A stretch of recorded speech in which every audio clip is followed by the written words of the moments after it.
welcome everybody to the board meeting today. So I have the roll call.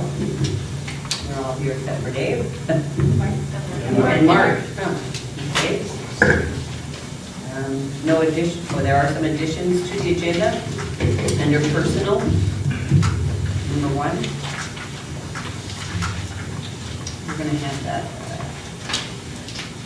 Do you want to add that at the bottom, or is that to replace the 1? Should be number 6. Should be number Okay, 6. so number 6.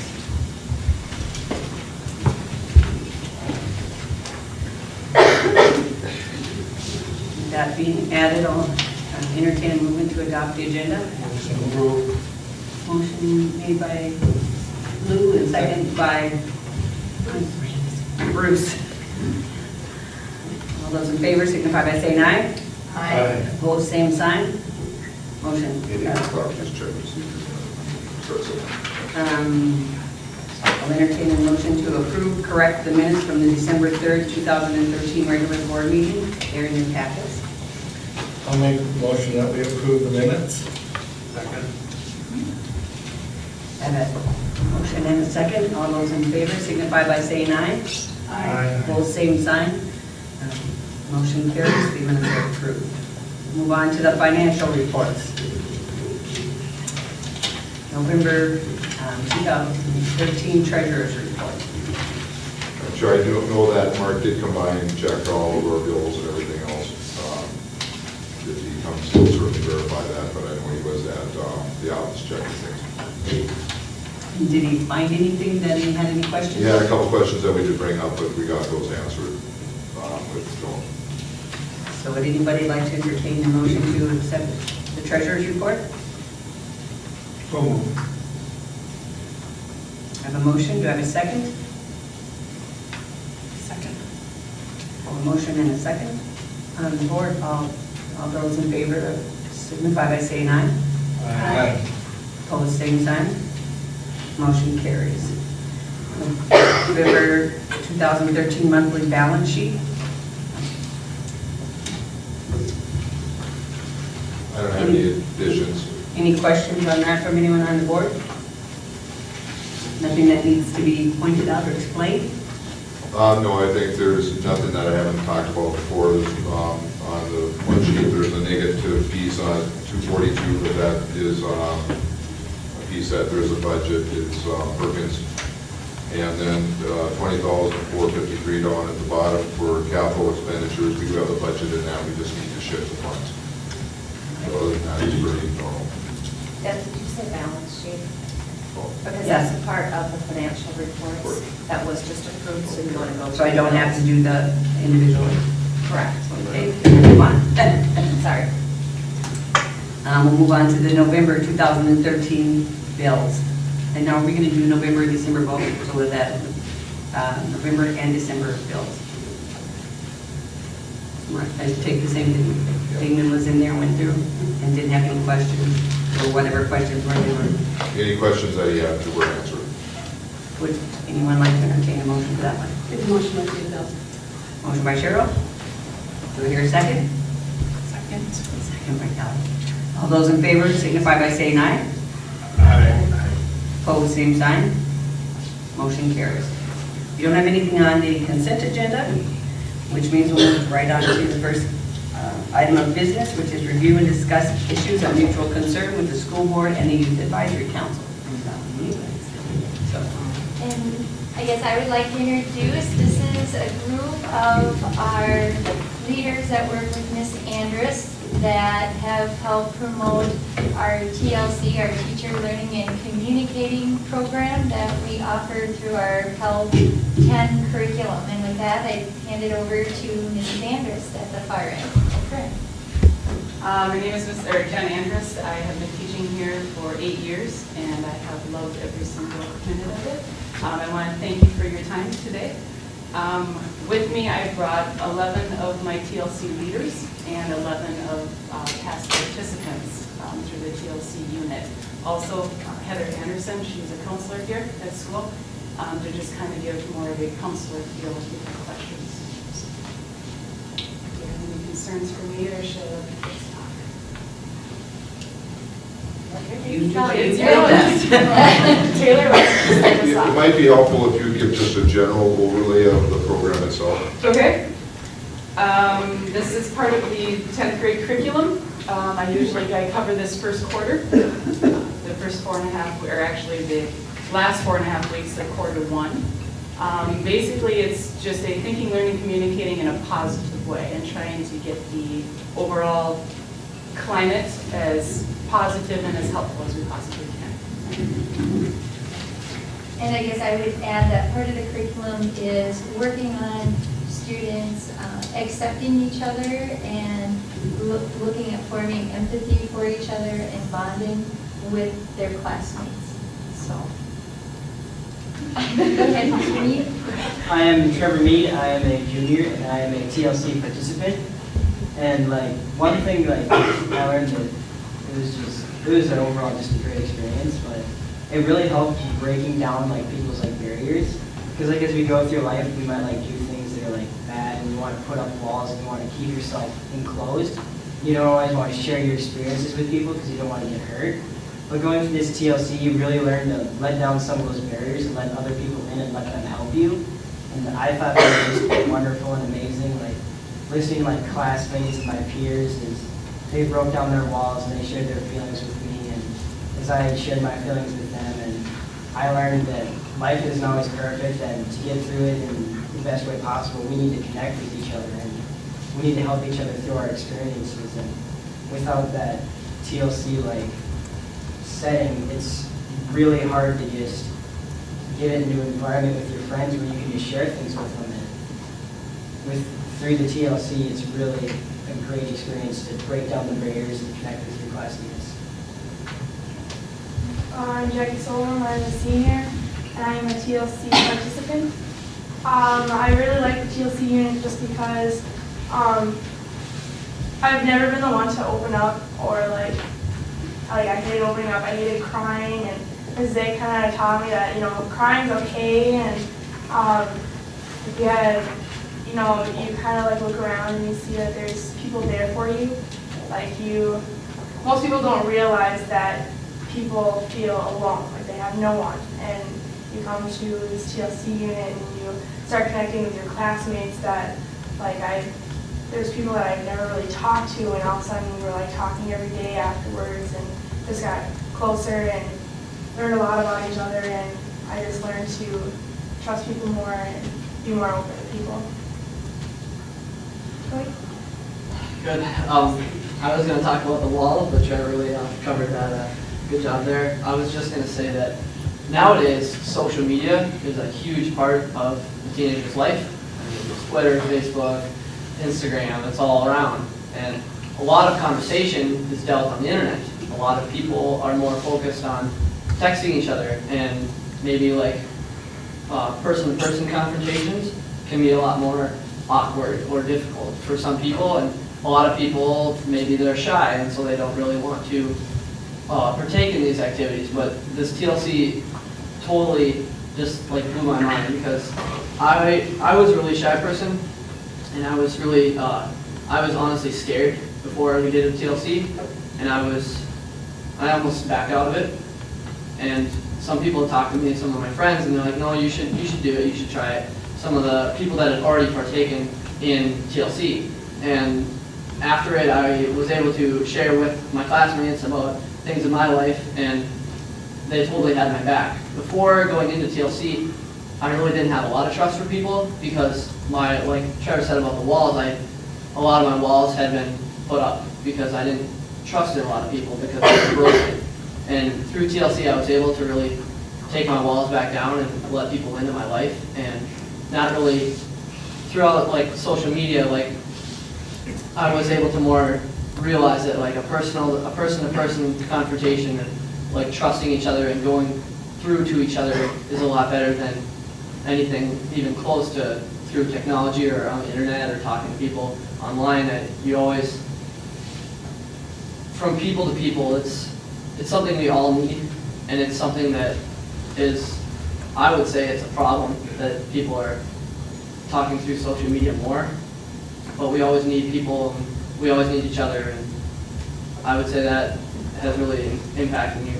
Like, my life has definitely changed since sophomore year. Alex? Hi, I'm Alex Krantz, I'm a junior, and I'm a TLC leader. For this TLC unit, what really helped me is that I didn't like talking to grown-ups. Like, I can't go up to a grown-up and be like, oh, hey, you want to listen to my problem, can you help me? Because that's kind of weird. So with this TLC unit, it helped me get closer to my teammate, or not my teammate, but my class. And then, like, it's easier for me to open up to a kid my age because he's kind of like the same mind as me. Like, growing up a little older and they think different than I would as a teenager. So then, like, it was just easier for me to talk to a kid because they're kind of in my set, like, in school, and yeah, it just makes it easier for that, because that's what really helped me. Okay. Well, I'm Amanda Hensel. I'm a senior, and I'm also a TLC participant. And, well, basically through my life, I've been pretty shy. I don't really open up much. But after this whole experience, I noticed that there were people there for me. Not just my friends, like everyone would be there for me. Any one of these guys I could go to. Okay, I'm done. I'm Gavin Hoffman. I'm just going to bounce back. And Joey with the trust. What I got from TLC was you learn trust and you got bonds from your classmates. The only way I can really understand it and put it into your guys' minds is like when you put a dog in the cage, all it's going to want to be is angry, it's going to be alone, and it's going to feel like troubled and just kind of feel like it's his fault. But when you take the dog out of its cage and you bring it by all the other dogs, obviously it's going to build trust and it's going to be happier if there's other people around it. You know what I mean? The best way to, I guess, to help yourself and to help others is staying connected with your friends and trusting more people. Thank you. Jake? I'm Jake Woodward. I am a junior. And, I'm a TLC leader. Not really sure where to start. I wasn't here for this, but when I came back,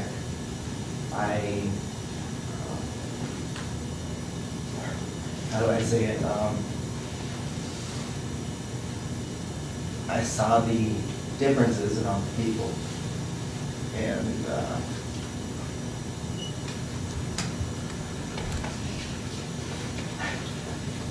I'm really nervous about it.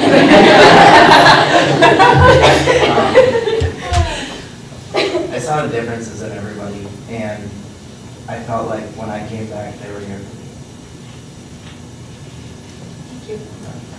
It was basically about the fact that there's so much bullying going on, and I wish other schools would be able to do what we got to do.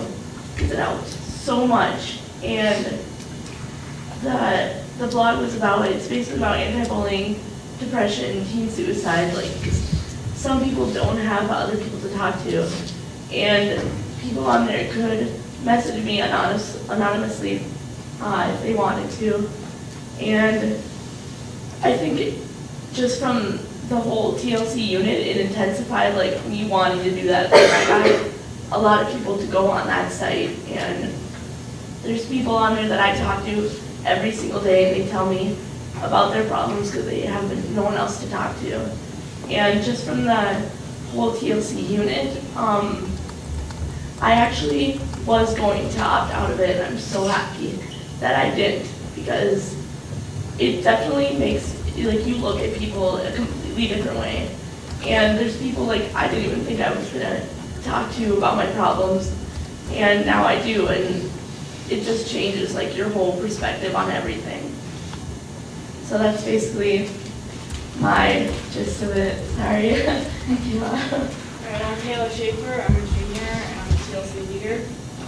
One of the things that I really like about the TLC is that besides just the classroom part, yeah, there's the book part and everything, but there's lots of activities that Ms. Day has incorporated into it that help us apply it. Like, a lot of classes, you just learn it, you know, you don't, maybe you're gonna use it in your life, maybe you're not. But there's activities, there's circle time, you gotta go to Prairie Woods, and this allows us to use it in our life, and I gotta use it in my life, and it helped tremendously. It helps us it gives us a chance to become a better person. If there's something that you'd like to change or add or something, you have a chance to be with your peers, and they're just right there along with you to help and survive in high school. That's what everyone's struggle is, I feel. This has been my struggle, and TLC has helped me tremendously to improve myself as a person as a whole. My name is Anna Mogar, and I'm a junior, and I'm a TLC leader. And I think a lot of times as teenagers going through high school, it can be tough, and we just get bogged down with so much, like schoolwork and sports and families. Everything really bogs us down, and sometimes like you can't really see past it. Like we just see these struggles, and it's hard for us to know what to do with them. And like through this unit, when you share with other people, you see that you're not alone with it. And so many other people are like have the same things, and like you never even would have thought that they are going through the same things, and they don't know what to do either. And you just become so much closer to these people. And also like when you're just so focused on all this stuff, through this you see other perspectives too. Like you'll get other people, how they see it, and they're like, there's not just this one way where you can't get out of these struggles. They'll give you hope, and like Miss A will, and all the other people will. And it just shows you that like it's something that you wouldn't have seen and that you can't get from any other classes. It's not like, it's not something that can be taught from a book. Like you need to have this experience with others kind of, and I think that was just really a good experience to have. It's not like any other class. It's a good class. I am Genevieve Delano. I am a senior and a TLC leader. The first thing that I have to stress out to you is that you can't learn life in a book. I mean, you can't see a math problem or a science problem in a book and just say, hey, I know how to do that. Like, you have to practice it, put it into action. And that's what circle time and like all of the TLC stuff does. It's not just telling you what to do. Like, you have the choice. I had the choice to opt out. I had every excuse because I was the new girl. I had nobody, I knew nobody. And then I was like, why do everything that I used to do in the other schools I went to and expect a change? So it was like the best decision of my life. I cannot stress to you that enough. And like, as a senior, like, yes, these juniors are very lonely, but I'm proud of you guys. I've seen the change in them, and I'm a leader for the sophomores now, and I can already see it. And they're like not even halfway done the school year.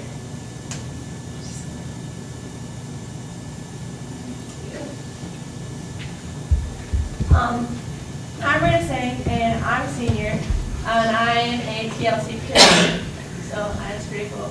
I thought it really made a difference because you get to know people and you really start to care about them. Like before, you walk past them in the hallway, and you've gone to school with them for like, 10 years? You think you know somebody by then. But you say, hey, how's it going? And they say good, and you say, oh, I'm good, and then you just walk past and nothing else. But I can say, hey, how's it going, Avery? And she can say good. I can tell just by the tone of her voice that she's having a bad day. And I care because that's just the way it is. I don't know. I can tell all these people when they're happy or sad, and I personally care and hope that it makes a difference and that I can try and help them. And before TLC, it was just like, okay, and you just continue on your way, and you didn't even stop to notice. I'm John Rubik, and I'm a senior. I was a participant in the TLC program.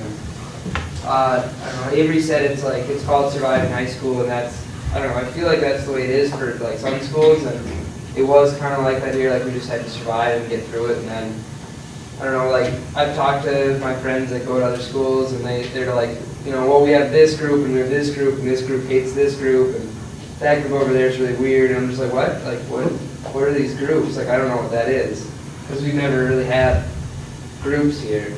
Because I feel like after we did the TLC unit, it was kind of like, oh, well, we're all kind of one big group. And I feel like everybody kind of just accepts everybody else, and like that's just the way they are, and they're not classifying them into groups and saying, well, I like this group, but the other group isn't so good. And we just kind of go, well, this is our class, and we're all one big group, and you can either like, you know, you can like all of us, or you can hate all of us, and that's just the way it is. There's no in between. So I feel like, yeah, if one person is accepted, then you have to accept us all, because it's all one large group. And, you know, I feel like the TLC program does introduce an environment that's like safe and we can talk about stuff, but like, you know, obviously if something's going on at home that shouldn't be, like someone's being hurt, you know, someone's gonna act on that, like Ms. A or one of the people in there that is overseeing it, they'll, you know, definitely say, well, that's not right, we can't let that continue, but everything else is kind of like, well, you know, we should introduce that to the class and their personal struggles to help them work with that.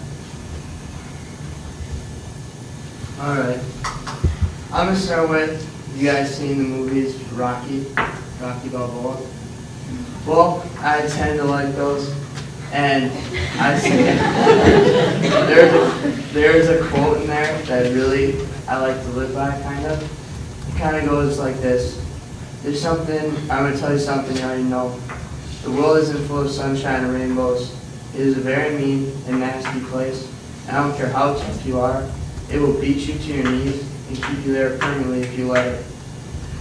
Now I believe TLC has helped a lot of people get off their knees and keep them going. You just hear what all these people around here have to say, and I can understand you guys coming in here and not knowing what's going on, and then basically thinking to yourself, why do they have to do this in school? Why can't you guys go talk to your friends or your parents and just take this and not have to use up your guys' time in school so they could learn something? Well, you guys were all teenagers once. You know.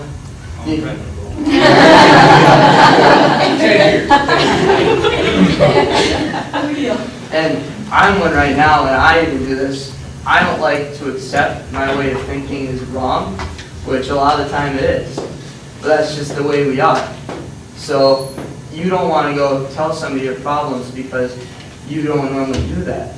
So what I think it is by doing it in school and by having Mrs. A give us the option, it gave people a little bit more of a nudge to go out there and tell everybody their problems. And I'm not going to say that she forces you to do this. You get the option to leave class and not do it. So, and what I think is, I don't know if you guys think that we disrespect the people that do that. Personally, the people that have the guts to stand up and say they're not going to do it, I have a lot of respect for them because they're basically saying that they don't think they're comfortable holding other people's secrets. And I know I have a friend, he was going through a lot at that time, and I understand why I didn't want to talk. But now, I do respect him a lot more. That's all I gotta say, I guess. I have one more thing, just really quickly. So me and my friends decided, we were all in different classes, like me and my closest group of friends, and we decided, let's do this, like we've been best friends since kindergarten. But we're like, hey, let's apply this to our own, ourselves, and let's just do this by ourselves, and we are inseparable. And one of my friends, her mom commented, she was just like, I don't understand how you guys are so close and so comfortable telling each other everything. And she was just like, when I was in high school, me and my friends just hung out and that was it. But now, because of what Miss A is doing, we're so comfortable with each other. We're like sisters. It's not just like, yo, let's do something. It's like, hey, like we've got each other's backs. And like, I honestly think that everyone in this room, I will be there for them after college. Like later on, I can guarantee that I will still be talking to all these people just because I've created that different type of bond with them. And so this is just something like so incredible. Like I don't know where I would be if I didn't go through this different kind of stuff. Yeah. And also doing the TLC unit, like hearing other people's not problems, but like hearing what other people have gone through helps me to understand and to accept the things that I'm going through and to like accept that I also need help, that I can't do it by myself. It helps us like, rather than each of us individually helping ourselves and just like being broken down, we can all care about each other and build each other up together, which is so much stronger than just each of us individually doing it by ourselves. So that's why it's such a powerful impact that we have in high school, such a positive thing that we have going. See, from one of the things that we all know in education is connecting. You know, we want our teachers to connect with their students. One reason we have our youth advisory. We want our students to connect with our students to help, like what Tiara said, build each other up. So we all have obstacles, we all have challenges, if it's in the classroom, if it's with relationships. The best we can be is going to be through working as hard as we can and getting the help and support from those around us in whatever fashion. And I think one thing our TLC unit does, and then I'd like Heather to kind of maybe comment on some things, is that it has really helped our student body create empathy for each other, create bonding for each other, and create a whole. We're not multiple little pieces. We are a whole, and I think that has become very uniform across our building. As you look at the climate in our building today versus if you would have looked at the climate in our building 8 years ago, we have a lot of school spirit, we have a lot of pride in each other, and we have a lot of caring that is, you know, like tentacles on an octopus. I mean, it just surrounds everybody as a whole group. So that's something that I see from a building level that I have seen evolve through the program. And with that, I can maybe turn it over to Ms. Andrus. Would you describe how that works? Like the circle time? Yeah, how does circle time work? What is Like- yeah. Or just Can I maybe explain it? one Is that of the okay? pictures. Okay, so everybody sits in a circle and circle time. And everybody, There's no point or end, there's nobody in the front or in the back, you're all equal. and then you tell, if you really knew me, you would know, and then you say something. You can say whatever you want to. It could be like, my cat died yesterday and I'm really sad, or it could be something really, really, really serious that you've never shared with anybody before in your entire life. And so everybody goes around and everybody tells something about themselves. And so we all get closer because we know something and we share and everything. And then after that, we say every person gets a positive and negative thing about them. Like every person gets one thing. And you think like negative thing, who wants to hear a negative thing? But I still remember my negative thing. Jackie Solom told me my negative thing. I still remember it. And it's not like, you smell funny. It's like, sometimes, or like maybe sometimes you put people down and you don't realize it, and you start to think about it and you're like, oh, maybe I do that. Or sometimes we're just goofing around, you hit me a little harder than you maybe should, or just like, and then you're like, oh, maybe I do that too. So it's not like a actual, like a put down, but it's like something that maybe you guys Constructive. And then obviously positive things, like everybody loves positive things. And then this is after all that, then we have a plate, and everybody gets a plate taped to their back. And we go around the room, and everybody writes a positive thing about you on your plate. I still have my plate, and sometimes when you're having a bad day, you go home and you look at your plate, and you're like, look at all these nice things about me. Like, maybe I'm not so bad. You know, so it's kind of nice. Speaking of the plate, sorry, I actually have my kid in the bathroom, and I look at it every morning, and out of sleep, right up my day, and I come to school knowing that, and I look around at those people that actually wrote on that plate, and I'll probably never ever forget those comments. They're very positive, and it puts a smile on my face knowing that I can come to school and there's people there for me. I actually I forgot to introduce myself earlier. I'm Joey Christensen. I'm a senior and I'm a TLC leader. And so I peer mentored for the sophomore class last year as a junior. And I got to do this twice. So I told my peers my story, and I told an entire grade that I barely knew my story. And I was scared both times, to be honest, but I have both my plates, and I keep both my plates, and I have like this big envelope full of positive things from doing it, like both of my plates, and then we presented in front of this year's sophomore class, and they all wrote me letters, or well, not all of them. I think I got 16 letters, and it was about this thick. It was a lot. These kids wrote to me of how much an impact I made from going in it 2 years ago. And I know it's changed me, but I was amazed to see how much I could impact them just from sharing it on a personal level. Because, like we've said, it is a lot harder to talk to adults. It really is. For teenagers, it's awkward, but having another teen to talk to you about and know that they struggle with things too, it brings us all to this level of being real with each other. But Avery, you had said that the unit is called Surviving High School. And honestly, when I started high school, I was afraid and I hated it. I was like, oh, all these classes, all this homework. But I would almost want to change the name to Loving High School or Living High School. Because we don't just survive it. We enjoy it. We build relationships with people. We have TLC. We have amazing teachers that care for us. We have just this atmosphere that is so different because we kind of got to experience it again, but we stood up in front of the entire sophomore class and we shared our story, but we didn't get anything in return, but we still felt that bond. So I feel like every year we do the TLC circle time, the circle just gets bigger and bigger without actually having to go in depth. We just kind of can feel each other's love for each other. By this happening to us, it's kind of it's not just for us. Like, as a teacher, they're the one teaching it, but they taught us. So now we're the teacher. So now we're going to go out to our community and we're going to teach.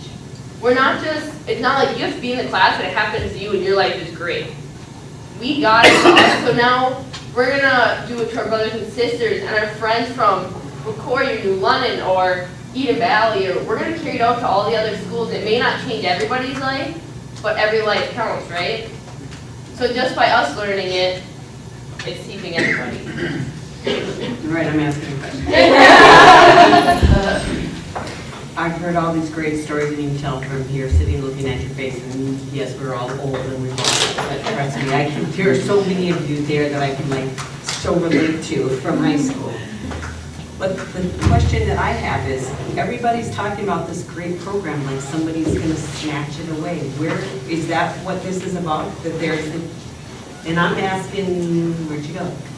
Why would that be gotten rid of? No, that's not, but we have had some questions on, and this is one program that was new about 4 years ago, I think is when we started it, so we haven't had a chance to share with the board, and Mr. Vanderpool had some questions about it and said, what is this TLC? And so we just thought we'd come and bring it to you guys to share it. So you scared them and told them that we might take away, because I'm trying No, to say here, I was no, like no, no. heartbreaking every time we're going to talk, I was like, we're not going to do that. No. I fully see how support important it is to you yes. guys in your face. I mean, Yes. I don't want to embarrass you guys, but I've never seen guys your age be able to spill your guts like that. We're all there too. Well, we fully support And it. to you gals for being supportive enough that they are, in each other, that's an atmosphere that's comfortable for you guys. I think that's amazing. I will tell you, if I can say a few words, this all came up and I was asked about circle time and there were questions about kids that maybe didn't want to participate, things like that. So all that happened is a group of these kids got together and we visited. Miss Flora was there and Miss A. And what happened is I just listened to all that they had to say. It was just like this. And I thought, gosh, if I have the questions, maybe it should just come to the board and everybody should hear this. And you can see what's going on. I don't know of anything where a class was threatened or anything, so that wasn't part of it. But sometimes as a board member, I've enjoyed every time, and I've not been a board member very long, when you present to us. You know, we're in the same position. A lot of what we hear is from adults, right? But you're there. And so for me as a board member, it's kind of interesting, but that's kind of what happened, and I'm sitting here thinking, why do I have the right to hear all about this when everybody should hear about it? So it came up that they should just come and tell us about the class. And I will tell you, I wouldn't be surprised if you'll get some calls on it. And I know there are questions there, and it's not that the questions aren't valid, but there's always different types. And I just thought, and not that I drive the meetings by any means, but I think this group, the instructor and the principal here decided that they should probably talk about this a little bit in the public eye. I think it's great to have a visual of what's going on. Unfortunately, it'll just back along to your head. They think we're important for some odd reason, but that's kind of the parameter. Then I'm going to keep quiet. Is this class offered to all students? Yes, all 10th graders, and Health is actually. it's part of our health curriculum where we look at student health.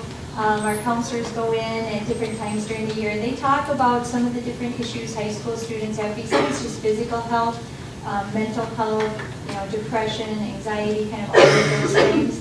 They happen a little later in the year. This is a part of that curriculum that happens earlier in the year. And then we have a speaker come in from who authored the book, and he shares, he was a very unique person this year. And then we do the retreat at the end of the year. So it's something that kind of is continued, we continually build on it throughout. And I think you've heard how having it as a whole class unit, they continue to build on it in their own lives.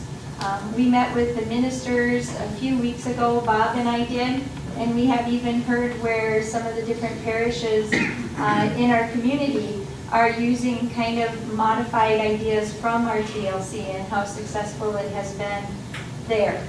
Just that, so they really would like to see us encourage it because it builds so much in our student character. If the whole grade wanted to attend, have the class, can you accommodate that? I mean, what if the whole class wanted to attend? It's optional at this point, right?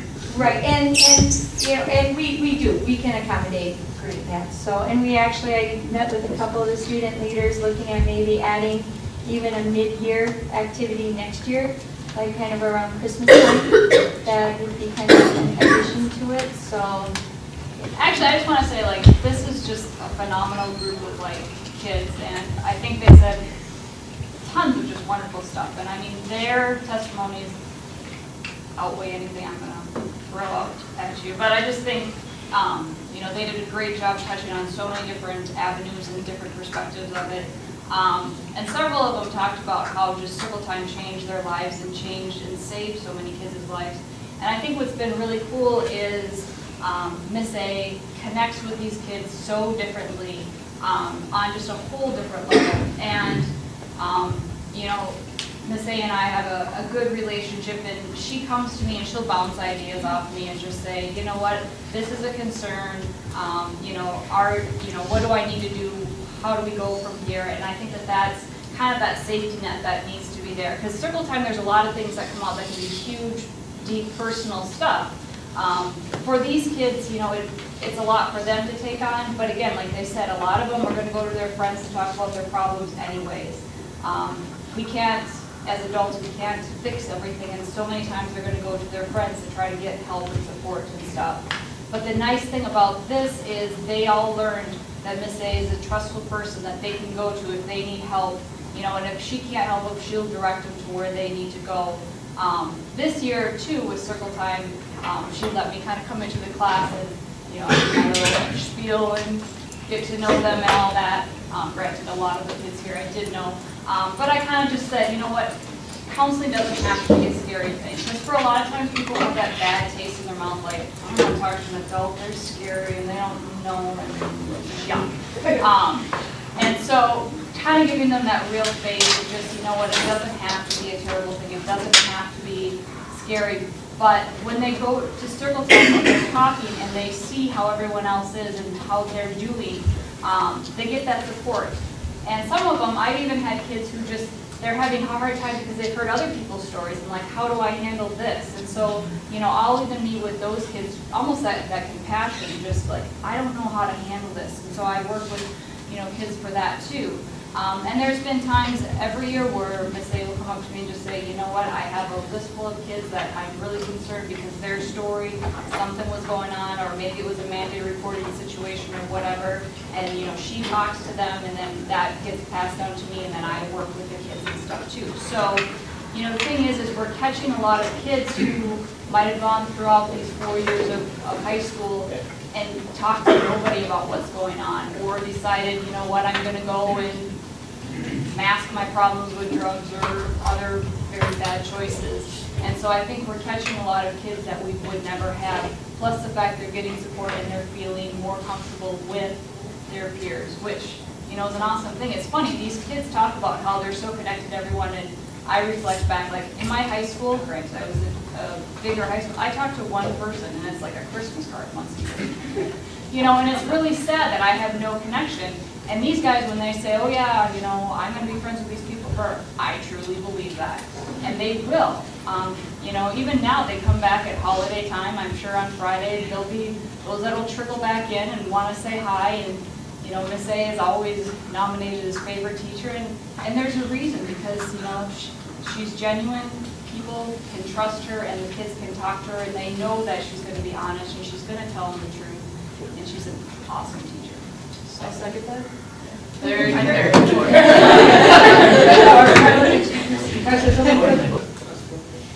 would certainly say this, I have seen circles run before, and it does take a special instructor to be able to run one effectively. Sometimes it's more scary for adults with kids share than it is for the kids. And I think that's part of what comes up and where you may get calls sometimes, is because it can be scary for an adult knowing that their student is sharing things with other students in a class type of situation. One of the goals I had when I became a school board member was to find a group like this and put it together. And what a thrill to find out it's already here. I don't even do it. You guys are great. Concerning, please direct the parents or whoever the call is about, direct them to either the instructor or to Lori. You know, they're the ones that know the most about the program and can explain what's going on. So I would encourage you to do that. You can certainly listen to what they have to say, but in the end, I would certainly direct them to the instructor or Lori to talk with them. All right. Okay. Our high school advisory is back again. We got together last week, we chatted some more, and they kind of wanted to have more of a free conversation, you know, kind of more of a question-answer type of conversation with you. But before they do that, I am going to ask, I think, Trent and Caitlin, and is Lexi in here? No, to maybe mention the ACT prep class, which was a new class we offered this semester. Jordan, you were in there too, right? So if I could just maybe have them talk about that, since I do have them here and it was a new class, just to kind of fill you in how it's been going and what's happened with that. And then leave it to them to chat. Okay. Yeah. Okay, so the new class, ACT prep class, it's actually been going really good. We took our first ACT test at the beginning of the first quarter. And after that, we studied the material. We all have ACT prep books. And we go over the problems and we look at tips and stuff, how to crack the ACT. And we took another test after that, and everybody's scores improved. Some improved a lot more than others, but everybody's scores went up. And so we're doing that again this quarter, and I think it's been going really well. I don't know, I guess it really helps with like how your time, because we take it to test our time, and you know how fast you have to go, like, to get certain problems done at a certain time. Otherwise, yeah, everything's really been going good. Pretty good class. I took my ACT in the spring last year, and then I just had it for the first quarter, but then I took it again and I got 3 points higher in my actual ACT, so that was really nice. And it just gives you an hour during the day where you can do it, you can work on it during school, because you don't always have time for sports and other homework to do it on your own, to actually be able to pass the course. This is something you do on your own time? Is that, or is it an actual class? It's an actual class this year. Mr. Thompson's teaching. With his licensure, he has a math license and a science license. So we're able to look at working on those two through the licensure, and then he also covers the English part. And I know from the practice ACT, we averaged a 4-point improvement of the kids, and some kids improved up to 8 points. On the practice ACT. Now, Jordan, and they really say when you're taking the actual ACT, a lot of times you can't expect more than a 2-point improvement. So when you have students on the real ACT doing better than that, they're working really hard. And so I would expect to see enrollment this year in that class probably go up. One other, I'll be presenting more in January, but we did get our plan test back. And the results actually look very good. But the one thing that I thought was most interesting, we have 80% of our students looking at 2-year, 4-year, or more college bound, which means they're going to be taking the ACT or the AccuPlacer and how competitive, schools are doing and those kinds of things. So as we direct class selection, et cetera, it was a new class we offered, and I think I've been hearing some very good results from it. The plan test is a precursor, so it's a good predictor of how they will do. And that's what our 10th graders took. Our 8th graders took what they call the Explore, and which is a precursor, and then our 10th graders take the plan, which they say is about 82% of the real ACT, and then they take the ACTs as juniors and seniors. Is this class available to juniors and seniors? Yep, yep. Because they do need to have that trig and that algebra 2.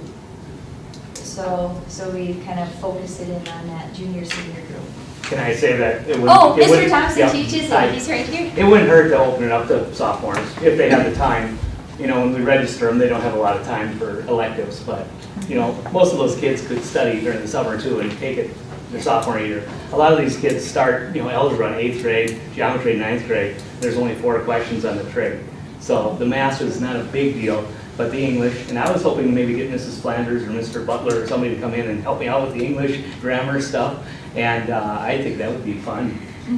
And, a couple of other things I've talked to Lori about this, and it could be a spring semester class, but it all depends on the scheduling.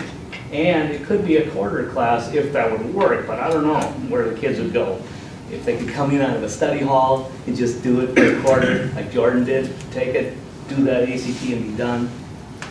It's all money. It comes down to, you get a 27, you're in the bigger bucks. If you have a 25, you're so close, you can just up it a little bit. And the kids are so busy. They don't have time with sports and whatever unless they do it on their own. You can retake that test as many times as. Yeah, $56 each time. I believe, last year, it was offered 8 times.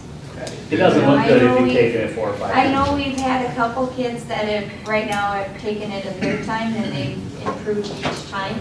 And a lot of times, they'll use one score and they'll get accepted into college, and then they'll take it a couple more times because the financial aid packets come out after the first of the year. And whatever your score is at that point as a senior is the financial aid packet that you get offered by colleges. So we'll have some kids, so most of them take it towards the end of their junior year and then take it 1 or 2 more times looking at that financial aid piece. Because at 24 is one cutoff, 28 or so is another cutoff, and then 32 is kind of that next cutoff when you start looking at scholarships and some of those things at different institutions. We've done a little bit with PSATs too, and AccuPlacer, and kids will take the SAT, but the PSAT, it would be really neat to see some Paynesville kids get some national merit awards, and we just don't have the numbers that are taking it. So I think three or four of you guys took it, right, Caitlin? Yeah. And, you know, it's just the first time. And keep in mind, things could change here with the changing of the Minnesota state tests. It could be the ACT test that is given, so we'll have to wait and see how that all shakes out. But we just thought that was something new this year that we. Okay, with that, questions for the students or students' comments for the board?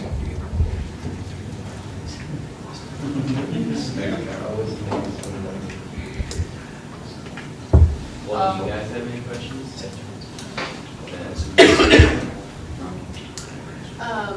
Miss Nevitt did ask about school lunches. She said that other school districts have maybe a different vendor or program, and she would like to know if we're going to look into that or what we're doing. Because like my cousins in Laconia, they still have the ketchup box, and we get these little packets that you can use like 10 fries and kind of ketchup right there. Yeah, I would say that they may still be doing it, but they may not be meeting the state standard or state requirements by doing it that way. There are some things though that I've discovered that looking into the food program, because I will be honest with you, that is the thing I get the most questions and the most calls of anything is the lunches. And we only, remember I'm having this conversation now, so, is that I've asked into it, and yes, we do have to meet the criteria. It's kind of like with the daycare. You only get reimbursed for the stuff that you get that meets the criteria. So we're only going to get reimbursed for that little tiny package of ketchup. But there's nothing that says we can't have other ketchup available. Your lunch, good, I hope you do, because then I won't be the one sitting there trying to convince you again that the kids could have better meals. Now, the one thing is, I did hear we used a different vendor and got different chicken nuggets. Yesterday was Yesterday? amazing. Yeah, they were amazing. 5-course meal. And the kitchen did ask me, how did students like them yesterday? So that was, I'll get back to her on those guys. They were really cheap. I did check on that. They are twice the cost. But it's not a matter of we're not looking at making money, but we do need to break even on our piece. But they were curious about that, and that was even the thing that they had tried just yesterday. And I had heard positive things too, because they're not processed chicken. It's real good. So how do you like the food in general? I don't think it's bad, I just don't think we get enough. I think that they think it's healthier for us to have smaller portions, but if they're not getting it at school, kids are just gonna go home and eat junk food to make it up, so. And I think a large percentage of us are athletes, so we do have a higher metabolism, therefore we need a little bit more food to run during our sports and to have enough energy for the rest of the day, because a lot of us go and spend 2 hours at sports or longer, and we just kind of run out of energy without having. I've already asked food service to be here at the next meeting. I don't know if there's a day at lunch that I haven't gotten doubles of something, like, on every meal, I'd say, or breakfast and everything, lunch.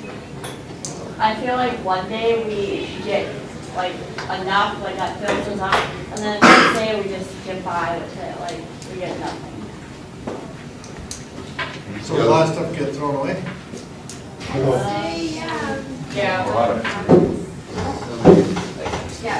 So why was it getting thrown away? Is it something that you Well, don't they want or make us don't take- want to eat, or doesn't look good? Well, they make you take like We're required to everything take- usually, and then if you don't like it, you just throw it away. So like with the fruit, some days they'll only have bananas, so if you don't like bananas, you still have to take one. So if you're not gonna eat it, you're just gonna throw it away. That is a thing that by statute, you're required to put so much, fruits and vegetables and. Believe me, the cooks see that also, and they would rather not see things thrown away, but they are required to provide you with certain things. And I suppose it's not healthy to put a bowl of food on the tables that they can pick. They can take additional fruit, but they've got to take, there's got to be a certain amount put on there, I believe. they could have a variety. Yeah. We do have a variety. Usually we do, yeah. We have apples, oranges, There's usually usually- vegetables. Guys, there's usually 2 or 3 Yeah. options for fruit, isn't there? Yeah. I don't think the fruit's that big. I don't know. And obviously they want you to take some, but I mean, they'd probably do their best to try to get you what you want. I don't know what else you can really do about it. I did talk with the cooks, and one of the things, recommendations that have come forward is that we're going to set up meetings with you and the cooks. I have Ms. Flores set them up, and we'll just set the dates, and the cooks will be there, and you guys can talk about it, and set agendas, or as far as menus and that kind of stuff. So I think that could help at least have them hear a little bit more about your concerns and what they can do and what they can't do. As I mentioned to the board, I'll bring them to the next board meeting. I've asked them to attend either next one or the next one, depends on what works out, but they'll be there also. We'll go over the program again. You know, and they really have been good in, I don't know what grade most of you are in, but in years past before this new Law. yeah. They were real good about, they did surveys, I mean, they worked hard to get. kids Believe what me, they the wanted. cooks want to provide you with food Yeah. that you want. Yeah. They just have requirements They that they say- also need to meet. And the one thing that you guys brought up to me, and I talked with them, yeah, to keep that communication is, one was the chicken, how was the chicken, and the other thing I brought up is they've kind of gone down to 1 line. And the reason they did that was more because when they served things, all of a sudden the 1 line didn't get, no one took anything, and then they were throwing things away. So one of the things we'd like to do is, during that meeting, is look at the menu and say, okay, what days do you think 2 lines would be beneficial, so there was a choice? Because we all know if there's pasta bar, you know, 90%, would you agree, are gonna pick pasta bar, and they've made all this. So that's one of the things. They're very open to providing 2 different hot lunches, but at the same time, they don't want to be throwing away a lot of food either. So we think kind of creating a time for you guys to meet with them would help with that. Because we can't just be tossing things away, you guys understand that, right? So we Yes. want to set it up so that it works for everybody as much as possible without wasting. This is more towards you, but you know, when we did that survey, what was that, 2 years ago? The food survey? Yeah. Uh-huh. How come none of that is ever in our? You know, I've asked them and they said they've tried things and then all of a sudden no one takes it. So we can bring that up when we meet with them, because Yeah, 'cause I know like never the seen chili any of chicken that was stuff. really good. Yeah. So, but let's bring that up, because they did the survey and you guys did all the food testing. Is it a possibility, like, to have, when we had the 2 lines, like we did in 6th grade, I remember we would do like a count of what people wanted, what, Yeah, like that's during something advisor we could time. look at, because now that we have advisor time, we could do something like that. So where we're not throwing away as much. Yeah. And I've done that in schools that I've been at before, it just, you can try it, I'm not against that, I just know that Logistically. operationally and logistically doesn't work very well, because they're also on timelines, they start preparing well before you guys get here. So it can be difficult, but I think the communication as much as anything will be very helpful to you guys, and I think we just, you put them on your calendar, you know that they're coming on these days to have discussions. Is there any way we could get shake day back? Well, there again, it comes down to those calories. I mean, that's part of it. I do understand, when they put the requirements in place, I don't think they did a lot of thinking about active students. Yeah. Because if you are an athlete or you're in many activities, you burn a lot more calories. I don't think that was thought well through, from my opinion. I just don't think they thought about that piece. They thought about the ones that are inactive and aren't doing a lot of physical activities. And, you know, if you don't do a lot of things, the calorie intake, I think, is fine. But, you know, I watch you guys participate in athletes and dance line and everything else that goes on in play, and I know how much calories you guys burn. I can see it every game or activity. So, but we still have that. But I think, you know, we'll have them come back. You know, if you're really interested, come on back to the next meeting or check the agenda, see when they're going to be here, be here when How they about, present. the like a la carte, I know we talked about that last year. Is that like a possibility, or? Well, I think let's let the cooks talk to you guys about that. I think really that's where you need to go and have that discussion with them. And believe me, when I've had the discussion, they want to make it good for you guys. So they'll do it whatever is within their power to be able to help you and get you the food that you want, because nobody wants to waste and we want you guys to be happy, so. I've heard actually from a bunch of different schools, and like I have a friend that has a girlfriend in London, and he says that their lunches are awful. Like, I think we were honestly spoiled throughout the rest of our high school years, having lunch, shake day and having so many different options and stuff.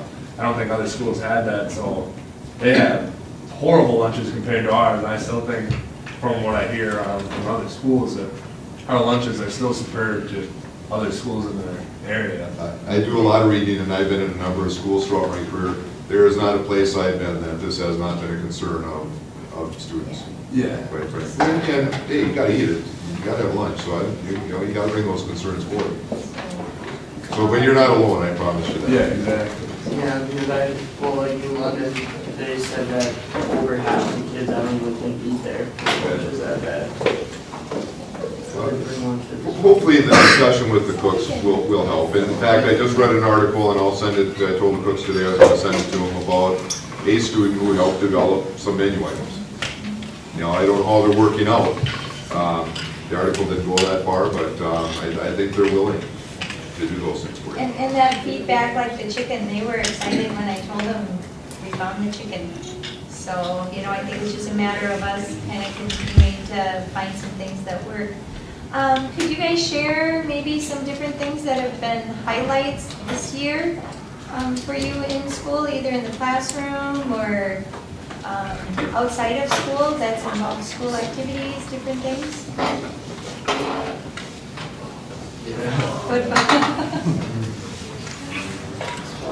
I know something different that we've done this year is the teachers like had a list, or we had like, they were like, okay, put one finger up if you don't really understand it. So like, I think this year that the teachers are more willing, or are kind of taking their time to hear from us, like if we're understanding it. And like before class starts, I know a lot of teachers have been trying to be like, okay, here's what we're gonna go over today, so then we know we kind of can prepare ourselves to be like, okay, like today we're gonna learn a lot, or today we're not gonna learn that much. Like you just kind of have that mental preparation for what you need to be looking out for. And I definitely think that helps me a lot in my academics too, just be prepared. Use the IPAN statements to connect with us more, make sure that we are like moving in the right direction instead of just kind of putting it off to the side. We get a lot more accomplished in class. Like we'll start right away, and we will like actually get to the homework assignment before the end of the bell, so we can ask questions and stuff like that. The ICANN statements are built into the state standards. And that has been one of the focuses this year in our building, is that right now they're saying that 33% more learning will take place if students know what they're expected to be learning. So one of the focuses this year is for the staff to look at what their standards are for their area and develop what we call student-friendly standards. You know, the student, I can do this, and refer to those at the beginning of class, and then hopefully at the end, and when Kiara's looking at it, is like a scale 1 to 3, where do you think you are in being able to do this on your own or independently? So it sounds like they're doing it. And a lot of teachers have also been like if the majority of the class is understanding it, they'll just be like, hey, come to me after school or on your free time, and I'll be here to help you so we can work one-on-one. So, and they're like, I want you to learn this. They're like, we don't want you to fall behind. Like, just come in whenever you have free time, and I'll be here. Just let me know. Like, the teachers are willing to help, and I've definitely seen that this year. So.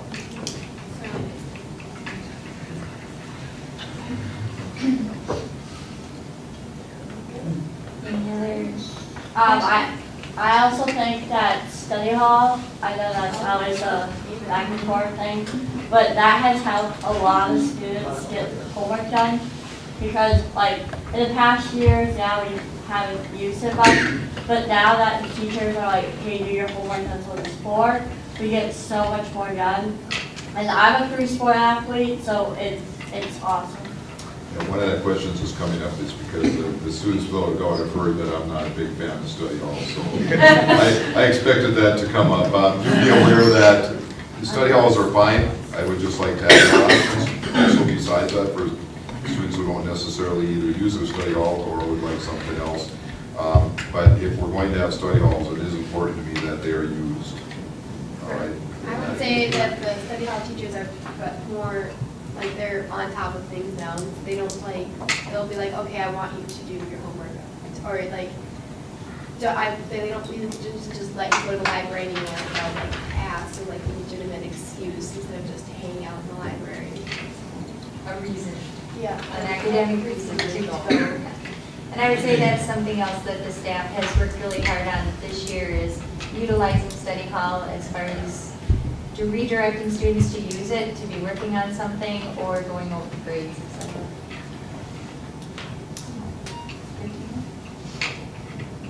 Questions that the board might have for the students? So many of you are close to, or seniors, or are getting there. Seniors, So if you had ranked the school, 10 being high, and what you have so far, where would you rate it? The rating as far as? Just in general. Overall. But if the school is here to prepare you for your future, I would say 10 personally. I think it personally depends on what you're looking into for later, like your future. I mean, we have a lot of class choices, and like we don't have like AP classes, we have college classes, and sometimes the credits don't transfer. So I mean, it just depends on the academic perspective of the student.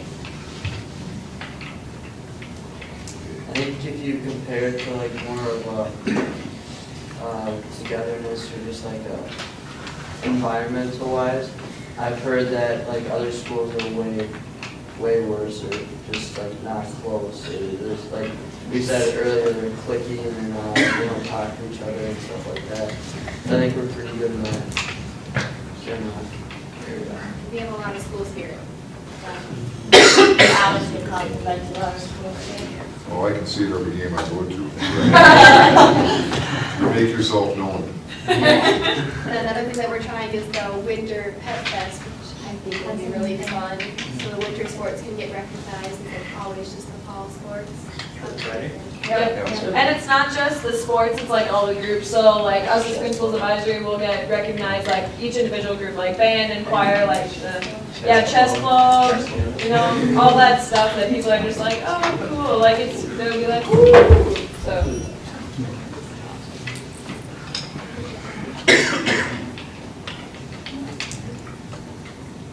Well, Eric, how would you rate the school? Yeah. Moral of the story is, I rated it as a 10. I don't know, I went to Corey throughout elementary school, so I don't know, I came here in 7th grade.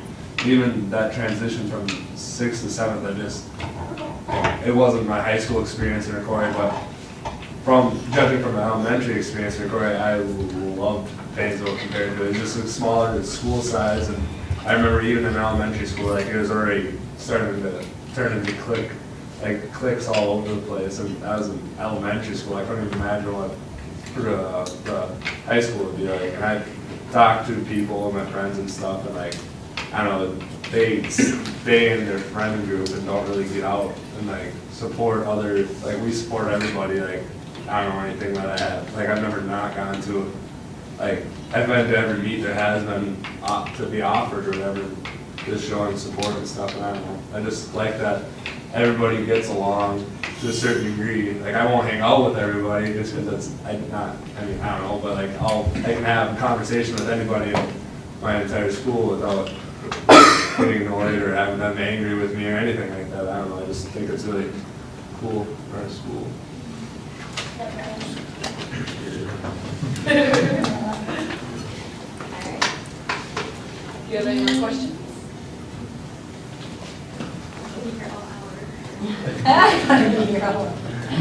I'm sure Laura will pass it on to the other teachers too. Yeah. That's Oh, good I to hear certainly that. will. You guys are appreciative. You guys said a lot of good things. I'm very proud of our teachers too, because they work very hard and we tried to do a lot of new things this year. So it's nice to hear it's coming out in the classrooms. All right. With that, we'll go ahead and we'll have you guys head back to class.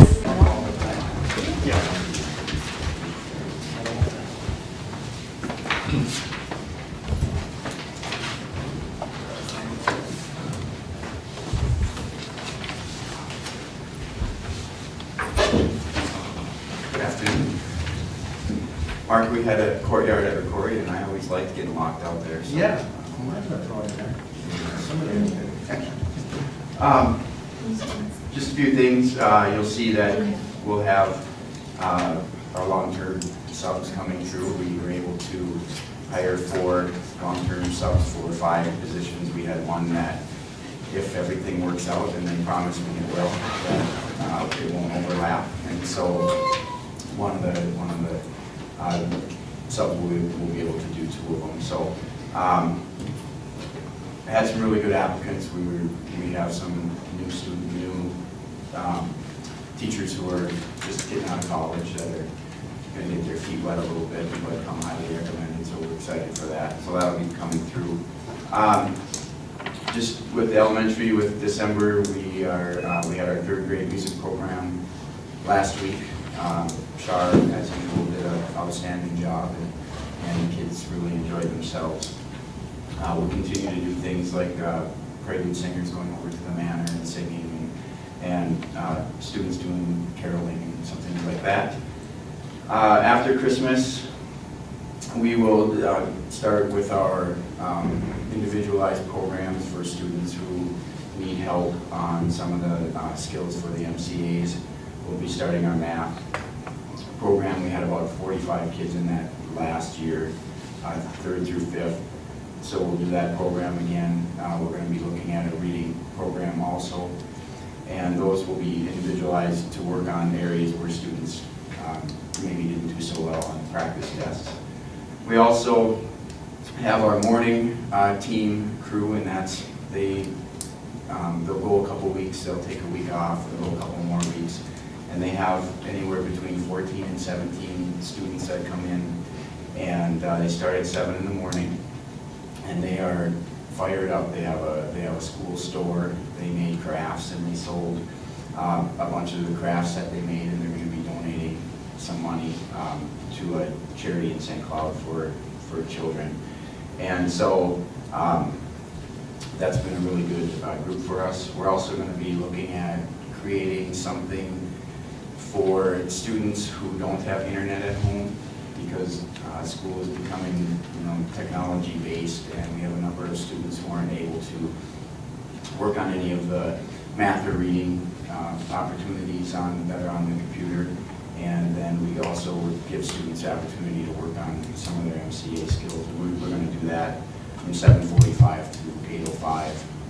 And we're just trying to hit every student and give everyone an opportunity. And so the staff has come up with some really good ideas, and we'll just continue to build on that. So I think that's about it. Any questions? Okay. Thank you. Let's get rid of that.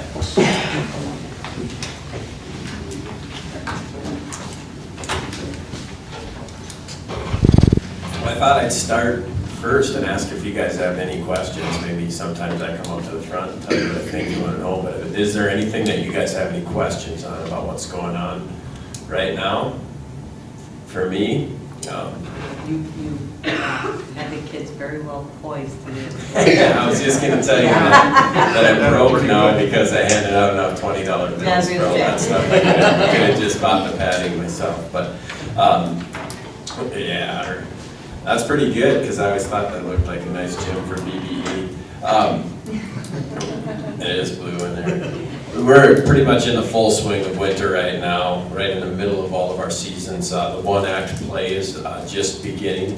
They're putting together their cast. They have the play that they're going to be doing, chosen and everything like that.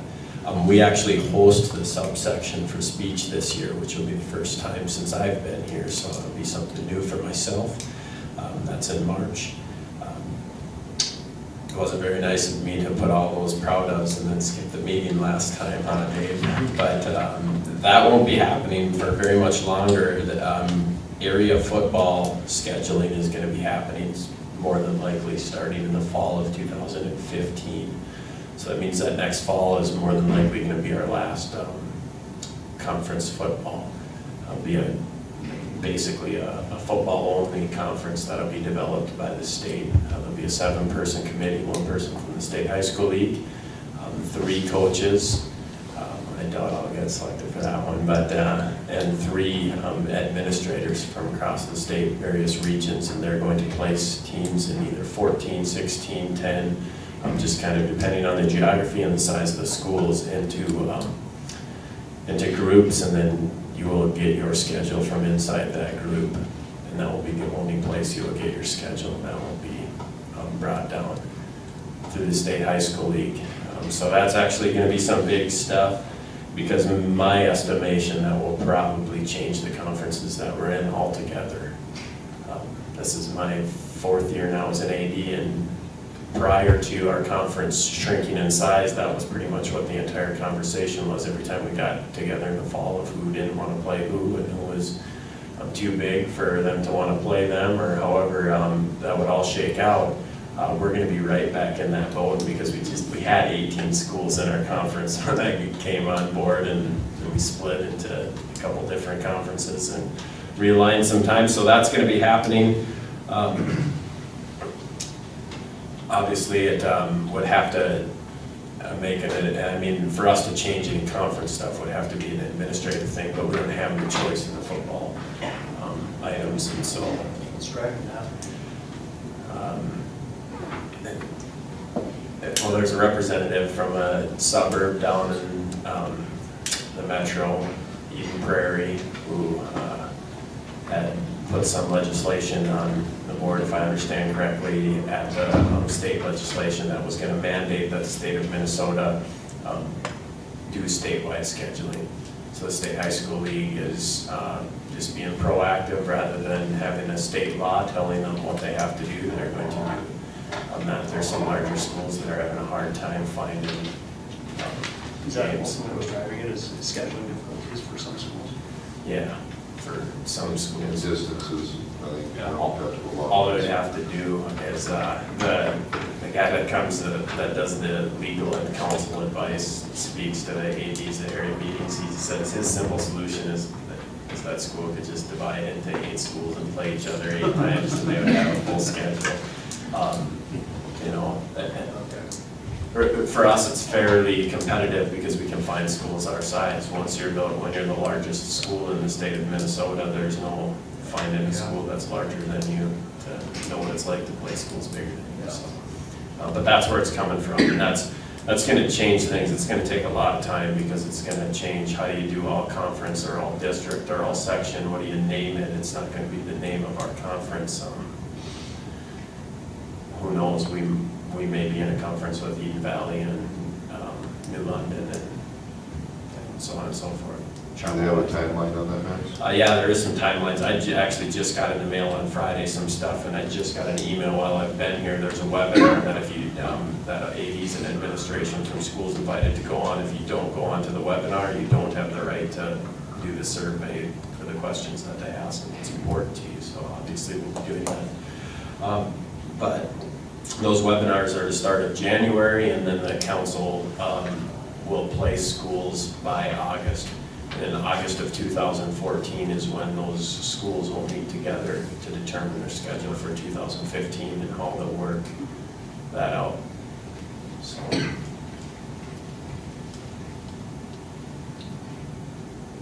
Doesn't sound like fun. Now you've heard more about section football than you wanted to. Yeah, it really truly, I mean, to name schools, it was basically in our old conference, people didn't really want to play Albany because they were much larger in enrollment. Now they're 2 classes larger than us, and you're sitting in that room and people didn't want to play them. And so conferences realigned, and that's how it happens. And we're going to be back with 18 schools, and I'm sure that there's going to be schools, whether it's us or somebody else, that's sitting there feeling like they don't want to play somebody because of a competitive advantage.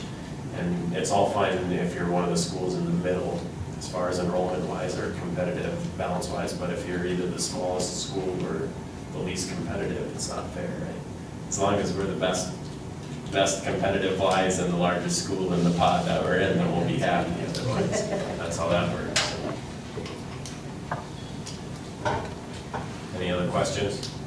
Is it set in stone, or is it still in a political environment where Michelle Fishbach and Jeff Hall and some of these guys can make a change? Well, no, there's no law set right now, but there's, They're anticipating that the law's coming down the pike, so that's what's causing the change. Is that what you said? this has been an ongoing topic for years. One of the alternatives that they talked about was just section football. So you would play only the teams that are in your section. I mean, there's a number of issues football related. One big one right now is they're discussing only going down to 4 teams making the playoffs instead of every team. That's because of scheduling and the Metrodome going down and the number of weeks that you have to, I mean, the alternative would be to start like August 3rd to be able to play that many games plus everybody make the playoffs. That's 2 years out because next year's all set in stone. I think that there's a number of schools that were having issues finding schedules, regardless that the State High School League doesn't want to deal with the issue any longer, and so this is a part of them doing, in my opinion, it's not gonna solve anything. I think there's a lot of schools that stay in the conference that they're in because they know they get a football schedule. So the State High School League has decided to do this?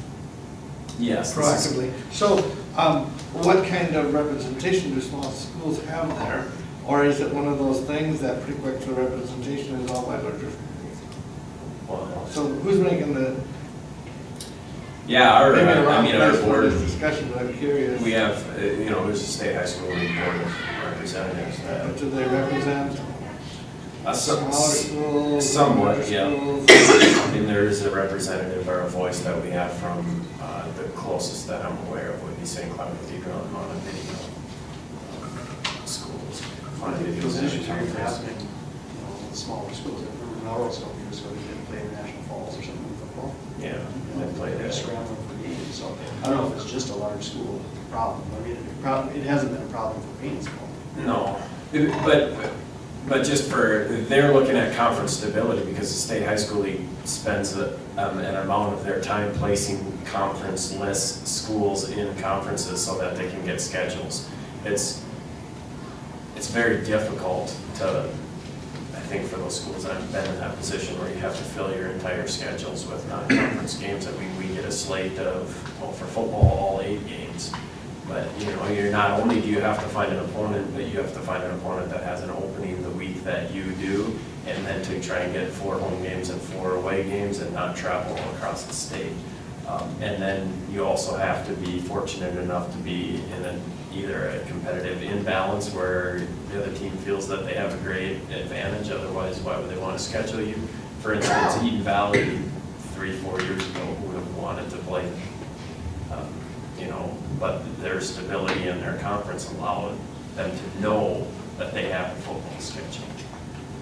So, in my opinion, I think doing this is going to weaken the stability of conferences because now there isn't going to be an allegiance. It's easier to find a basketball game on Tuesday night because there's 24 games. Any other questions? All right, thank you. Lori, do you have anything real quick that you want to say? Lori's got a meeting that she's got to get to, so. Thank you, Kevin. I did get to. Thank you for listening to our groups of students. They always enjoy coming. A couple of things that have come up in our building is we did hand out this week our pre-scheduling for next year, our 8th grade through our 11th grade. So my hope, we are about a month and a half earlier than past years, but to be able to get numbers and start looking at class offerings and those things earlier this year. So my hope is to have that by the end of January. I requested Lori to do that, so I need that for budget. So students should be bringing those things home. The parents are spending time doing student advisory this week, talking with teachers, looking at different class ideas, different electives, those kinds of things. This will be the first year we do it through advisory. So I'm kind of interested to hear about the conversations, because teachers will have more time to talk about classes and electives and why are you going to take this or what do you want to do. to hear how that affects scheduling as well, and kind of the confusion in students making choices with their parents in those discussions. So kind of looking forward to that. As the students alluded to, we are going to have a 6-12 Pep Fest, and it's an all-sport, all-activity Pep Fest. Student council came to me and said, we really want to do this about 2 months ago, and we thought this would be a great time, the day before Christmas, and have the pep band playing, and they've got different activities scheduled to honor all the different winter activities going on. So we were kind of excited about that. Also, the day before Christmas, our 6th graders will be having a talent show. They started this a few years ago, and so they'll be involved in the talent show prior to the Pep Fest, so we're excited to see that. We had our band concerts, our choir concerts were just a joy to attend this year, all the way around. And one major project, I have a committee put together of 6th grade teachers and some specialists kind of reviewing the 6th grade programming as far as our elective block. If we want to continue to do that, that's the block that is split in half. Or do we want to look at some other options with that block, just due to some questioning with time and what's best for kids and what's best to kind of suit the needs all the way around for the district. So we do have a committee that's looking at that. We've met once, and then we'll be meeting again after Christmas. We kind of have 3 different options we're looking at. We want to get those designed, come back together as a group, and look at it some more. So you'll be hearing more about that. That's that elective block where they have 35 minutes of band, and then like 20 minutes of EST and choir and some different things. So we are looking at that with a group of teachers. So any questions that you might have for me? All right, thank you. And if you have any questions, please feel free to call. We might as well continue with the informational reports like that. Yeah, that's fine.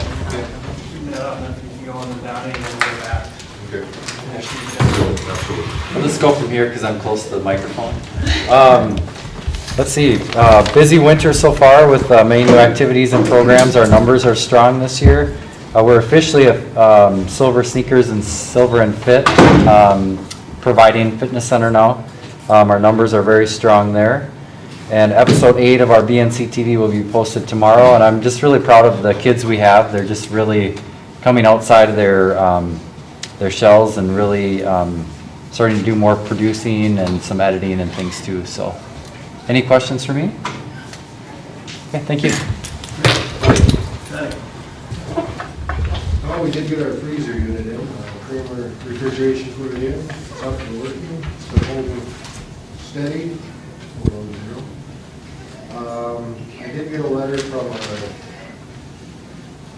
the hometown fire monitors our fire panel here, and we are now, what do I want to say, there are no parts left for it. Our panel is outdated. I'm looking into it right now. I think we can, the way it sounds, we can put parts in the panel. We don't have to change out the smoke heads or any of that. All the computer boards and stuff are going out there made for the panel. Is that the one in the locker room? Yeah. So I'm looking into that to see what it would cost, and that's something we could possibly, well, we could run through health and safety. Other than that, they're still doing the recommissioning study. Haven't heard from them this week yet. I think they are at other schools, and everybody's having their heat issues right now. Were you able to contact the roofing person? Or No. not yet? I had mentioned to the board earlier that we're going to have a roofing person come out that has examined our roofs. As soon as we can set that up, either at the, I prefer at the next meeting if it's possible. Don's waiting for us to set the date. So they're going to explain where our roofs are, or what needs we have. Why we have some of the issues we have. Yeah. Thanks, guys. Okay. We're going to go back to number 2 under business, which is set board meeting date for first meeting in January? It's, the matching date from last year, well, first of all, we've only done one meeting in January, that's typical. Now, we could certainly have 2 meetings if the board desired that. The matching date for last year would be the 14th, I believe. So, What is the reason for only having one meeting in January? past history, I don't know if it's been past practice of the board, I think, for quite a Same while. reason we only, well, yeah, we have one in July too. Yeah. But because we also have the MSBA conference during January. That's true. The age there.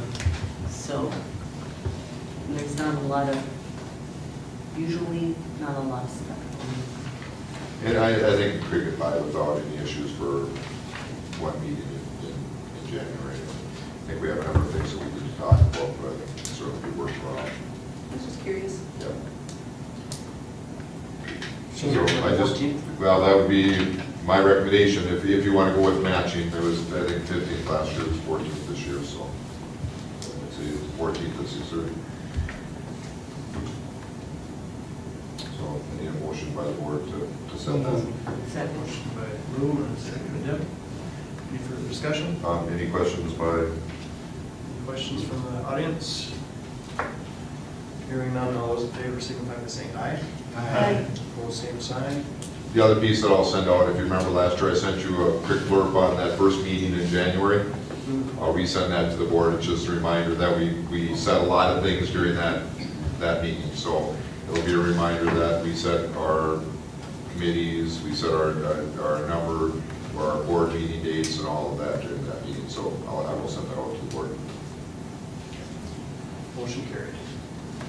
Number 3, review and consider approval of resolution directing administration to look at budget adjustments for 14-15 school year.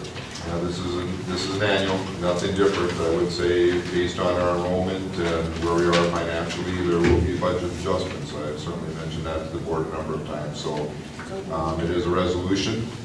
I'm just asking for an approval. Motion by Deb. Second. We need a roll call on this one. Second by Kella. Any further discussion? Anything from the audience? Hearing nothing, I'll ask Linda to call the roll. Kayla? Aye. Mark? Aye. Deb? Aye. Dave? Aye. Lou? Aye. Bruce? Aye. Cheryl? Aye. Motion carries. Number 4, review and consider approval of resolution of school board supporting Team Up grant application to Minnesota State. We have approved this in the past, to be applying for a $5,000 grant. I certainly do recommend it. I do have the complete grant process, if anybody would like to have that. I just didn't think it was necessary to send it out, because first we have to give approval, and then we'll fill it all out, but it's a good thing. So moved. Motion by Cheryl and second by Deb. Any further discussion? Any questions? Questions? Hearing none, all those in favor signify by saying aye. It's a roll call. Roll call is resolution. Okay. Roll call. Mark? Aye. Deb? Aye. Dave? Aye. Lou? Aye. Bruce? Aye. Cheryl? Aye. Kella? Aye. Motion carries. Number 5, review and consider approval of plat to honor Ian Pelton. You do have a copy of this, and I know that I put a copy out for the group. There were some questions about, I did meet with a committee, we looked at it, we all think it's a great idea. We have one concern with the top sentence that has been removed. It's a work for the company to redo this, otherwise I could have had them readjust everything, but they will readjust it. It won't be as simple as them just taking those sentences out. They'll redo it, readjust it to make it look appropriately. It's all in bronze, I think, from our committee standpoint. We believe that it'll be a real nice looking tribute to somebody who's done a lot for the district.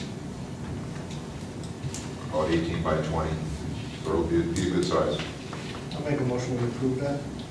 Motion by Bruce. Second by Kella. And these funds were all outside funds. Yes, these are all they're fundraising to put this together, that's correct. Any further discussion? Any questions from seats? Hearing none, all those in favor signify by saying aye. Aye. Opposed, same sign. Motion carries. Further questions? Yeah. On to personnel, number 1, review and consider approval of resignation request of Katie Thompson effective December 20th, 2013. I just recommend approval. Motion by Lou. Second. Second by Cheryl. Any further discussion? Hearing none, all those in favor signify by saying aye. Aye. Opposed, same sign.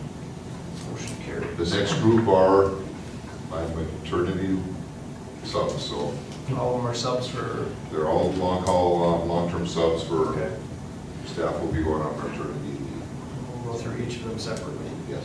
Review and consider approval of Christine Henry as a long-term sub for Leah Pfeiffer from approximately January 2nd, 2014 through February 14th, 2014. So moved. Second. Motion by Cheryl, and second by Bruce. Any further discussion?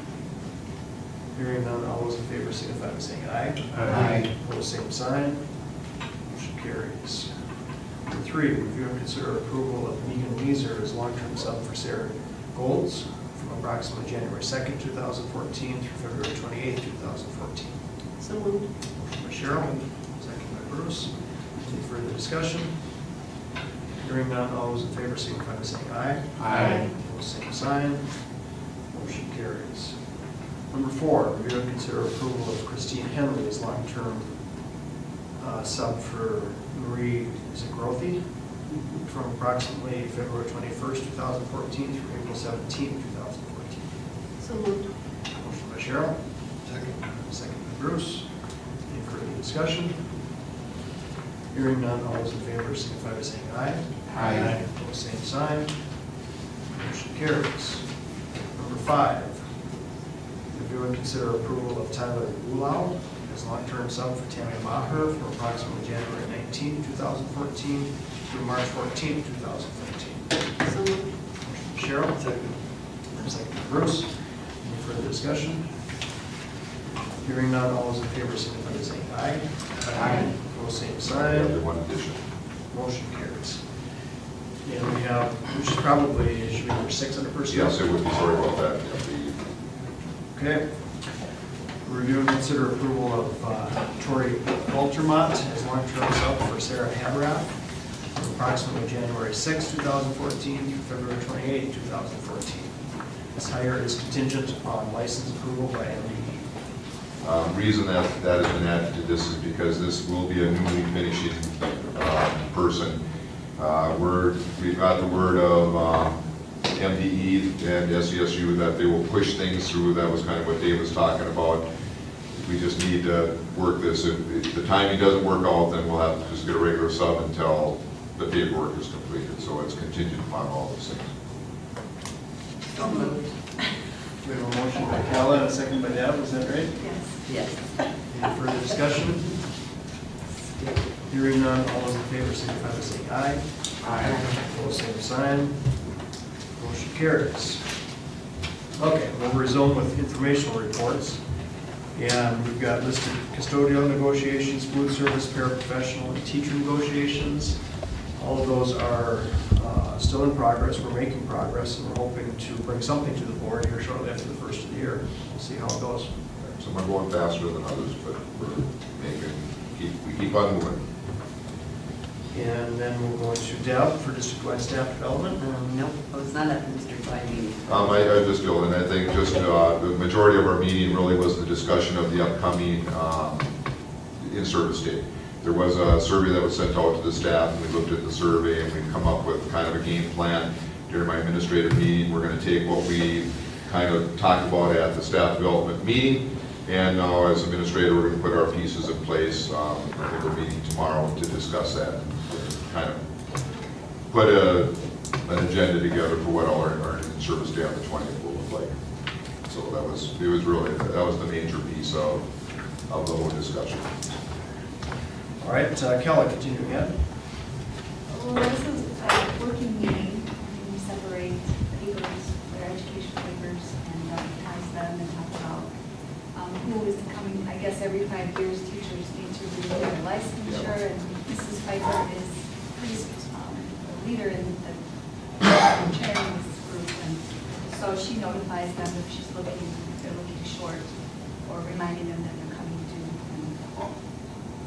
I think our next meeting is February now. I think it's a great service that the teachers provide each other to keep track of the continuing ed hours that they need in order to get relicensed, so.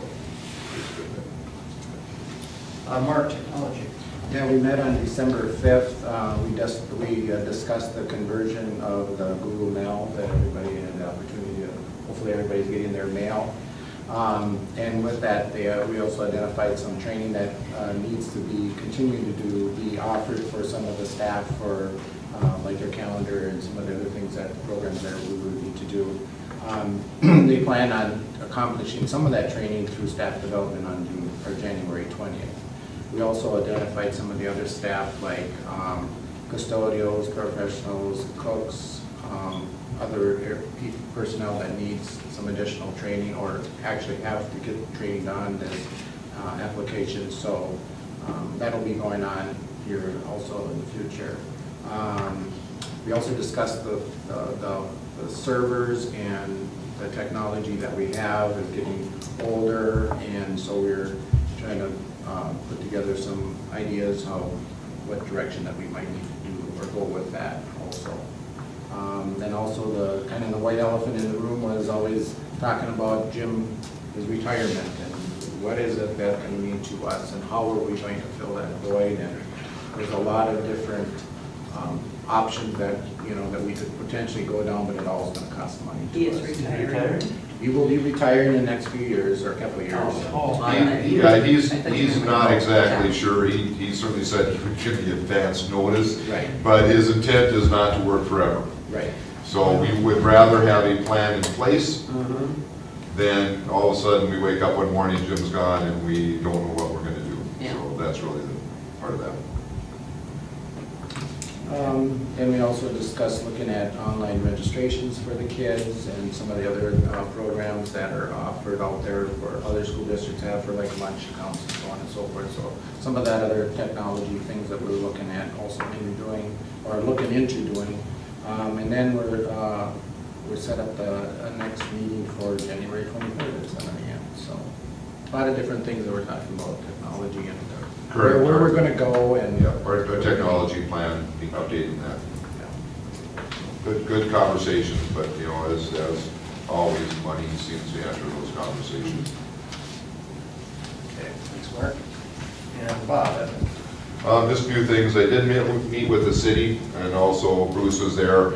At this time, we're not ready to set up a meeting for community input. I think we want to get our ducks in a row a little bit more, have some things so that if people have questions, we have possibly some answers. So it may slow the process down, but I think it will provide better information. So really what I see doing, we've just talked to the city again today. We're going to set up a meeting right after the break to rediscuss with our small group because we're having a lot of good discussion, but there's some disagreements in there on how we want to do things, so we need to get those hammered out a little bit so that if a community member says, well, how are you going to do this? At least there would be an answer that it could look like this, depending on what the board. So really, we need to hammer out a number of things.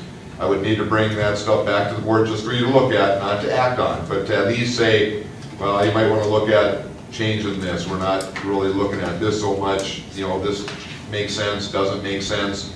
And then I think go to the public, have a public input meeting, and then after that, come back to the board for a really rich and discussion about it. So that's kind of what we're looking at right now. So it'll go slower than what we would like, but at the same time, I would rather go slower and make sure that we do at least have some answers. I think there was part of concern about just coming into an open-ended meeting without any answers to the public and saying, oh, how are you going to do this? And then we can't give them any kind of an answer that might either make them feel better or worse. But certainly, again, we'll be doing this, bringing the board in conjunction with this, so you guys will be updated on everything. We're just going to need to put things in place before we go down that road. Bruce, anything else to add? Our meetings are very interesting. Yep. Lots of discussion. Very happy to say we have not had a snow day to this point, which means right now, if the weather pattern continues to stay the way it is, although, as Max was telling me, he said there's a winter advisory out there right now, so that he's looking at that, I suppose, for the activities tonight. But right now, if the weather pattern holds, we will not need to make up the 23rd as a snow day. So I think that can hopefully help everybody set their schedules on that, but it looks like that is. As Donnie had mentioned, we have the freezer up and running, good shape on that. We're looking at getting closer and closer to the recommissioning study being done, but remember they mentioned that that's still going to be in February. In the meantime, I think you'll start hearing from me saying we need to look at putting a facility committee back together so that we don't have to get the information from the recommissioning study, then put it together, and then go from there. That could set us back more. So I look at probably putting the committee together, having it ready, having probably the first meeting before the recommissioning study is done, so that we're up and running, so that once we get the information, we can start the dialogue about the things we need to look at, don't need to look at, things we could do that could save us money, how much dollars it would save us, those types of things, so that that discussion takes place as quickly as we can once the recommissioning is done. Again, the public will be completely aware of everything that's going on, and we're looking at going with this. Any questions on that piece? Thursday, meet and confer with the teaching staff on the proposed school calendar for next year. I don't know if I included you in my email. Did you get a calendar from me? I'll send out at least the initial proposed calendar. It could change. Just be aware of that because the staff will provide input to me, and we'll see. So parent-teacher conferences, those types of days, things could change during that, but at least give you an idea. I've also have a tentative calendar for the 14 or 15, 16 year. The thing that's unusual about that year is that Labor Day is on the 7th of September. So what I'll probably do is develop two calendars. One is if the state leaves it as is, with no changes to be able to start earlier, which means we will go into that first week of June. There's just no way to avoid it. And I'll calendar together if the state changes their minds, then we can start earlier, which would enable us to probably get done before that first week in June. But all of those are coming so that, like I said, on Thursday, right at the end of the school day, I'll meet with staff and certainly get their input and look at any adjustments that we need. I would absolutely say between the musicals and the choirs and the band, kids and the staff have just done such an excellent job. It has just been phenomenal. I've enjoyed every concert. I think I've seen them all, whether it's a musical in elementary or a high school event. They have just been outstanding. I do have a vote for resource training and solutions. Just be aware, I'm not sure how you want me to handle it. It's for one of the director's positions, but there's only one director up to vote for. So unless you guys have a write-in, I'm not sure how much this will really do it. So do you want to do it? I have enough ballots for everybody. You can simply check the box or do a write-in. Or if we don't do anything, then it'll be the one that's up there. But there's only one candidate, so there's nobody to vote for it. Do you guys have a preference on how you want to do this? That would probably be my stance on it. Although I gotta admit, they did send a self-stamped envelope on this, but there's just, unless you have a write-in vote, it's going to be the one. We'll search them in times 8 and send it back to them. Good. All right. Let's see, what else? I think just a couple other things. Middle school media book club fundraisers, one of the things we haven't done a very good job, and I sent an email to my principals today, is that we don't get a lot of those reports back that say a fundraiser made this much money. So I requested if they're going to do a fundraiser, I want that report back so I can bring it back to the board. I think you have a right to know kind of truthfully how many fundraisers are occurring and how much money they do make. But there was a middle school media book club fundraiser. With the amount that they made, because you make so much, you sell so many books, but then you only get a percentage of that buying new books. They did make enough to buy about $509 worth of books for the middle school media center, so a pretty good deal. We're looking at, just to be aware, we're looking at making a change to the way we do our meal drop off and pick up. For my first year, and I think for a number of other years, to tell you the truth, I'm not exactly sure why it was done this way, other than probably convenience. They've always had a custodian take the mail to the post office and do that. We've made so many cuts now that, in my opinion, there's just no reason why we don't have the post office do the work, which means they will drop off and they will pick up at both buildings. It will make it a little more stringent because the drop off will be at 11, I think, at the high school, and drop off, pick up at the high school, and 1 o'clock, I think, at the elementary school. What we gained, number one, we were paying mileage for somebody to drive to the post office. Not that that was a lot of money, and we could get by with that.